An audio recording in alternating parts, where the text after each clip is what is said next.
I'm Zach, and I'm a grateful member of this community. First, I think we should give it up for Rabbi Iggy, who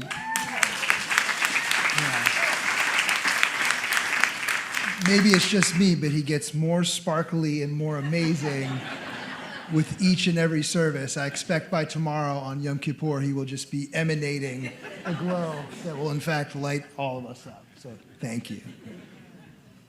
I was impressed to see that the federal government finally recognized the Jewish holiday by shutting down.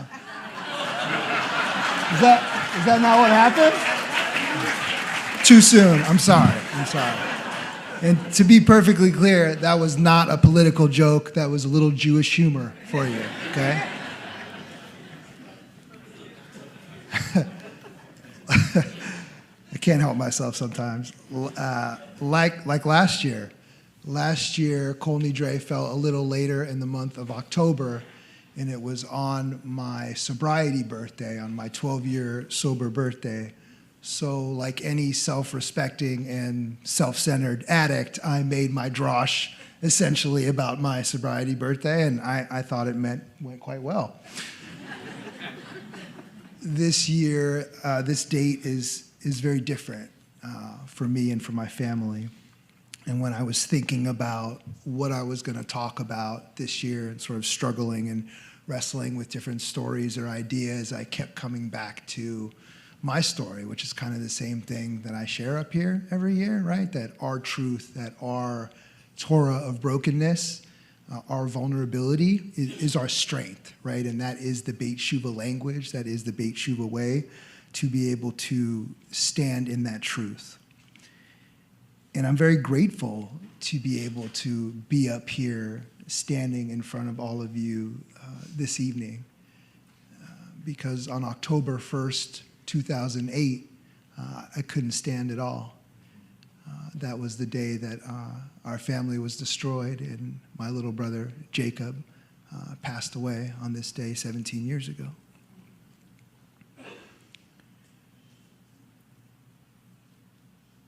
In the wake of that kind of loss, I think the pain, the feelings are kind of indescribable.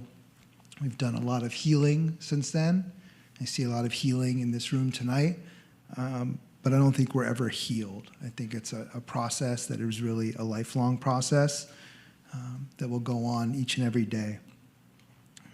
There's still a lot of anxiety, a lot of fear, a lot of catastrophic thinking that comes with that kind of loss.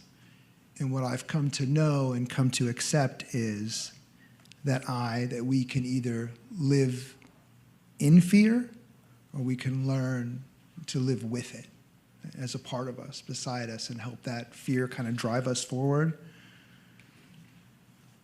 In the Kol Nidre prayer, it talks about release from oaths and vows and promises. I honestly don't feel a desire for release. I feel a sense of obligation every day to live the kind of life that Jacob would want me to. I've also learned not to focus so much on answers in my life, in recovery, and instead try to focus on finding some of the right questions. And recently the question I found is, how do we make mistakes and loss into meaning? And I think it's a very familiar question for everyone in this room, I hope, and certainly for those of us that identify as addicts or being in recovery. And I ask myself, how do I know that this is the right question? Because I look around and I see people that are getting better, right? People that are healing, people that are actively living a life of integrity in recovery. And that's powerful, And that's thanks to Beit Shuva and to the work that all of you do in this community. There's a powerful energy. We say the secret sauce is in the community, and that's really it. And it's here in this room right now. I can feel it, and there's nothing that's more beautiful than that. So I need a call for action every year. And this year, I think it is that we all have fear and we all have pain, and we can either live in it or do something with it. That's the call to action. It's not just about words or prayer. It is about action. Make meaning, make your life count, and find your spiritual path. So I could see these dates of Kol Nidre last year and this year as coincidence, or I could see them as something more, something bigger than a human power, something divine. So I look for those moments, those sparks of connection.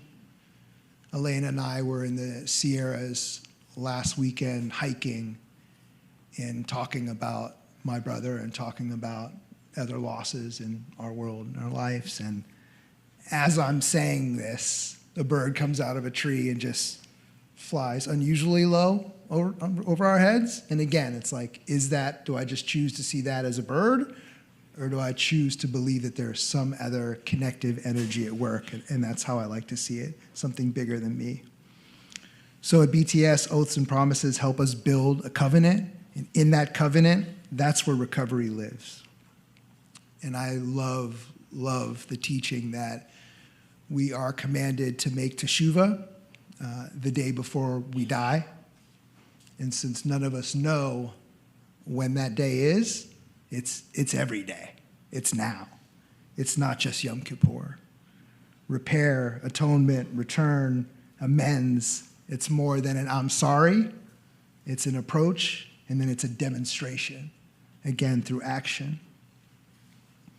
So if I've wronged you this year in any way, I apologize, and I will do better. And I pledge to never use vulnerabilities against anyone. May all of us, my family and yours, be inscribed in the book of life. Gamar Yaptima Tov.